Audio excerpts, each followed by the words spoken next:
Hello everyone! A lot of people oftentimes ask me what kind of gear do I use for my photos. So today is a perfect opportunity for me to share with you this because I am jumping back and forth between Slovenia and Milan, Italy, and now I am at home. I am picking up some of my gear because I couldn't take it the first time I went to Milan. So let me show you what do I use. My main camera is a Nikon D810. Perfect camera for landscape photography because you can really pull out a lot of shadows, a lot of highlights, and I am more than happy with it. Now for my lenses, most of the time I use the Holy Trinity set. What's the Holy Trinity? It's a set of 14 to 24 millimeters lens.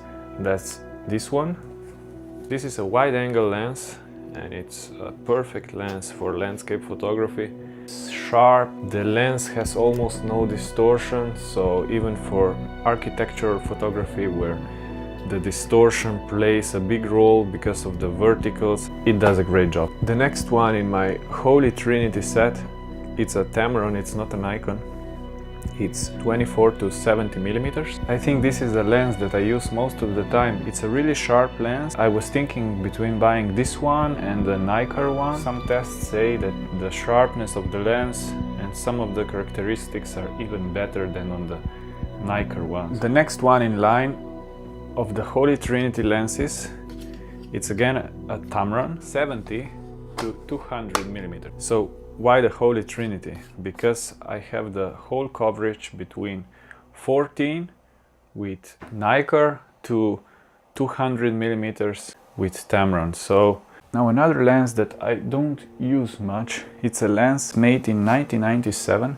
It's a Nikon, it's an 85 millimeters 1.4. So it's a really fast lens, really sharp. Some people say that it is a king of bokeh, so you know that blurred backgrounds, I don't use it much, but I still made my favorite photo with it. A lens I will never sell. The other stuff, I have a tripod. This is a Manfrotto tripod. Even though it's made out of carbon, it's not really light. I wouldn't advise this tripod if you're thinking about traveling a lot, but even with this tripod you can travel. I carried it for 6 months in New Zealand while backpacking, so it's doable. So this tripod needs a ball head.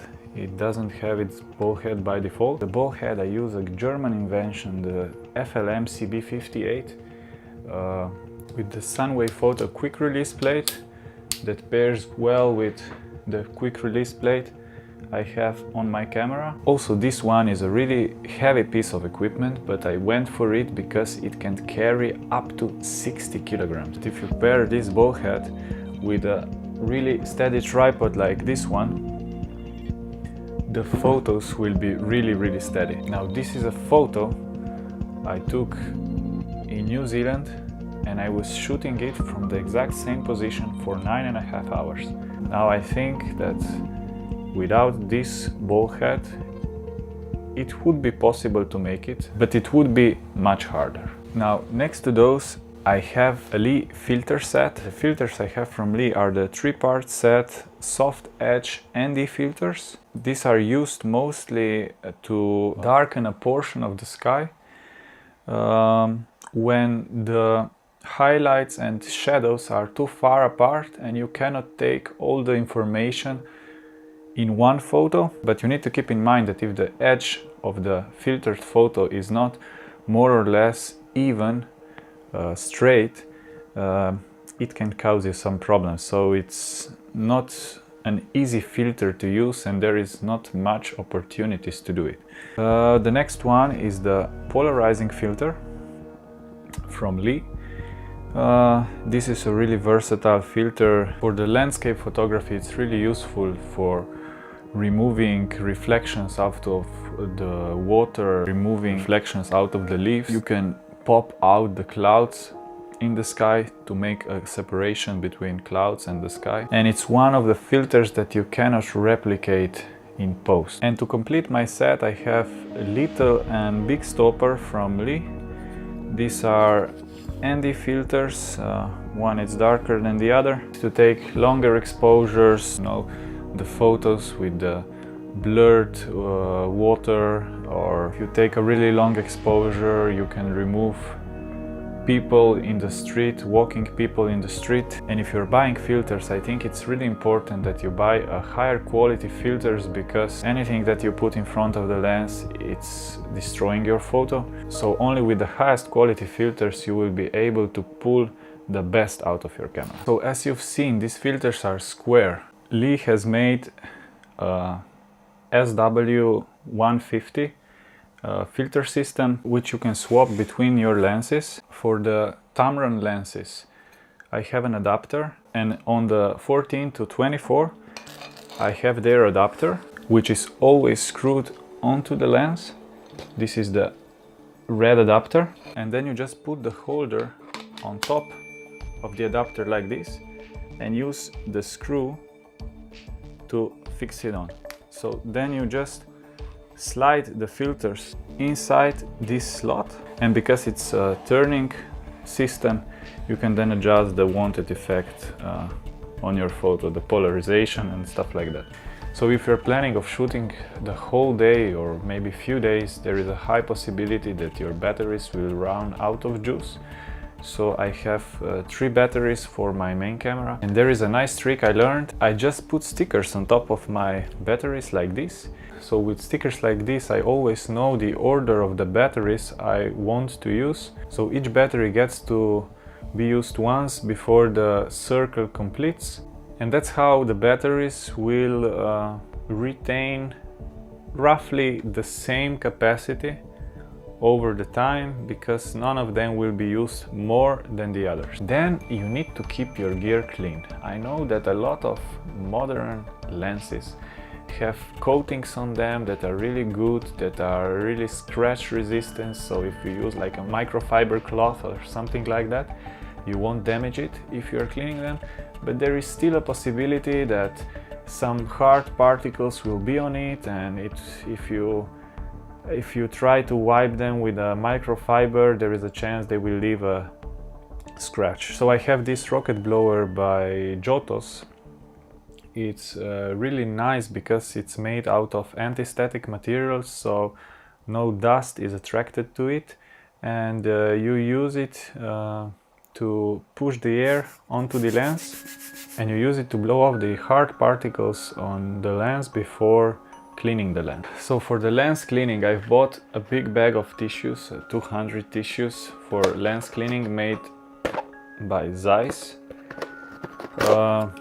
Doing my research, these tissues are really good for it. One tissue is good for one use. Tissues are soaked with alcohol, but there is not too much alcohol, just enough, so it dries quickly and doesn't leave any traces behind it. It was a pretty great deal, so I bought 200 of them. I guess I will have them for a few years at least. Then I have a remote release cable. It's a third-party remote release. You can get them really cheap off eBay, Amazon, AliExpress, pages like that, and it does the job great. It never failed on me, and you pay just a fraction of a price of the original one. This one is invaluable when doing long exposures. You can set your intervals on it, you can set the length of the exposure, you prevent the shake that would be caused if you pressed your button. So it's a really great deal for less than €5. For the SD cards, this is a waterproof case, again bought only for a few euros out of eBay. I think that anyone that is doing any outdoors photography should have one of these. It's a really cheap and effective way of protecting your work. Most of the time I use this backpack. It's a Low Pro Flipside 400. It's a really nicely made bag, big enough for shorter hikes or street photography where you don't carry that much gear with you. One nice feature of this backpack is that it opens from behind, so no one can steal your camera gear while you are walking, because this part is leaning against your back. And also if you strap these belt straps around your waist, you can flip it around without taking it off. So you flip it around, you have it like this, and then you open it, you take out your gear, you close it and flip it around. It's pretty beat up already. I have been using it almost daily for 3 years now, so it's well worth the cost. It also has a rain cover built on it, so if you get caught by rain, it can save you some of the trouble. And for the longer trips, I use Gregory Baltoro backpack. It's a backpack that was given great scores when you need to carry really heavy equipment. I used it to carry around 30 kilograms across New Zealand. It's not a photography backpack, but I bought some inserts that are waterproof that you can slide inside your backpack. When you need it, you just pull it out. So you get the inserts already with the dividers for your lenses and stuff like that.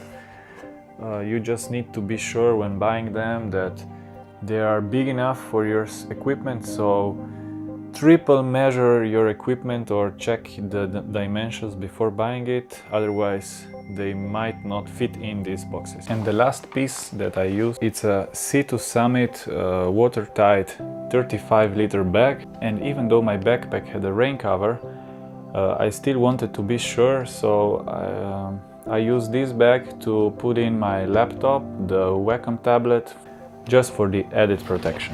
For the editing, I use the laptop behind me paired with a Wacom tablet. You can think about this as a mouse, which gives you another dimension, because if you are using a mouse, your hand is like fixed, your wrist, it's not moving. And by using a pen, you get that mobility in your wrist. I know that if you ever try drawing with the mouse, you know it's pretty harder than drawing with a pen on the paper. This is the reason I'm using this, because you get much more accuracy when doing precise edits. It can detect the amount of force you are using to press on the surface.